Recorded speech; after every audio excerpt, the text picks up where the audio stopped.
Voici un exemple d'exercice où on vous parle d'un réservoir de réchaud à fondu qui peut contenir 65 g d'alcool. On vous donne la formule de l'alcool. On vous demande ensuite, aux conditions standards, quel volume d'oxygène devra être utilisé pour brûler tout cet alcool. Et question subsidiaire, quel volume de CO2 sera produit par la réaction. Ce qui est intéressant ici, c'est qu'on a une masse d'alcool et qu'on va chercher un volume de dioxygène. Donc, on va ici changer de substance. On parle de deux substances distinctes. Pour pouvoir comparer ces substances, eh bien, nous avons besoin de l'équation équilibrée de la réaction qui nous donne accès aux coefficients stoïchiométriques qui sont écrits ici. Ces coefficients stoïchiométriques vont pouvoir être utilisés pour comparer en fait les quantités d'alcool qui pourront être brûlées par une certaine quantité d'oxygène. Ce qui nous permet de faire la comparaison, c'est le nombre de moles.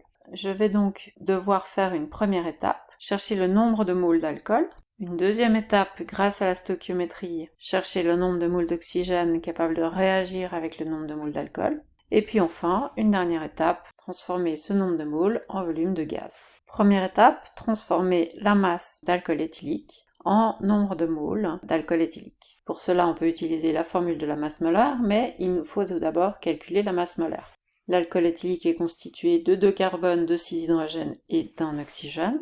On additionne les différentes masses molaires, on trouve 46,07 g par mole. Alors, on va garder 0,68 pour nos calculs, puisque ce n'est pas le résultat final. Donc, c'est la masse molaire de l'alcool éthylique. On peut remplacer dans notre équation, ou comme d'habitude, utiliser l'unité composée, grammes par mole, pour poser une proportion. On trouvera dans les deux cas le même résultat. Ici, si on regarde le nombre de chiffres significatifs, 65, c'est deux chiffres significatifs, donc on pourrait se contenter d'écrire 1,4 mol. Par contre, dans votre calculatrice, vous garderez plus de précision le temps du calcul et vous n'arrondirez qu'à la fin. La stoïchiométrie va nous permettre de faire un rapport entre le nombre de moles d'alcool et le nombre de moles d'oxygène nécessaires pour réaliser la réaction. Une mole d'alcool réagit avec 3 moles de dioxygène, 1,412 moles d'alcool va devoir réagir avec 4,23 moles de O2. Juste ici une précision au nombre de chiffres significatifs. Ici on n'en a pas un seul parce que c'est quelque chose d'ultra précis, un rapport de 1 pour 3. C'est pas 1,01 pour 3, c'est vraiment 1 pour 3. Donc ici on doit considérer un nombre de chiffres significatifs infini. Enfin, avec ces 4,23 moles de O2 qu'on doit transformer en volume de gaz, eh bien, on va raisonner, vu qu'on est aux conditions standards avec le volume molaire, soit on pose la formule, on complète et on extrait l'inconnu, soit on raisonne sur l'unité composée du volume molaire. 24,5 litres, c'est le volume occupé par une mole. Nous avons, nous, 4,23 litres. Ça nous fait donc un volume de 103,7 litres, mais dans notre énoncé, nous n'avions que deux chiffres significatifs. Ici donc, on va devoir arrondir à 100. Pour la petite histoire, on ne vous demandera pas d'utiliser ceci, mais en fait, quand on voit 100, on ne sait pas s'il y a un seul chiffre significatif, deux chiffres significatifs ou trois chiffres significatifs.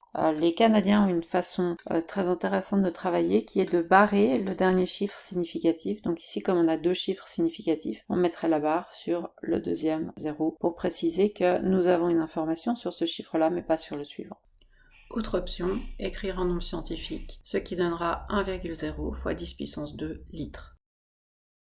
Pour répondre à la question bonus, on peut soit repartir du nombre de moles d'oxygène pour calculer le nombre de moles de CO2, ou alors repartir du nombre de moles d'alcool pour calculer le nombre de moles de CO2. Peu importe. Ce qui est important, c'est que si vous travaillez avec le nombre de moles d'oxygène, vous aurez un rapport de 3 pour 2, comme c'est indiqué ici dans notre équation, tandis que si vous travaillez avec l'alcool éthylique et le CO2, vous aurez un rapport de 1 pour 2. Seule différence. Vous allez trouver le même nombre de moles de CO2. Et une fois que vous aurez votre nombre de moles de CO2, vous pourrez calculer le volume de gaz correspondant au volume de CO2 produit. Donc utilisons la stoïchiométrie de 1 pour 2 pour passer du nombre de moles d'alcool au nombre de moles de CO2, donc qui ici, on le voit, le calcul peut se faire de tête puisqu'il s'agit juste du double. Et puis ensuite, nous allons transformer ce nombre de moles en volume de gaz, soit en utilisant la formule, soit nous utilisons le volume molaire pour trouver le volume de CO2 créé ici, 69 9 litres, avec 2 chiffres significatifs puisque nous sommes partis avec 65 grammes, c'est-à-dire aussi 2 chiffres significatifs. On n'a donc pas pu augmenter la précision malgré l'utilisation d'une masse molaire qui avait plus de chiffres significatifs et d'un volume molaire qui avait également plus de chiffres significatifs.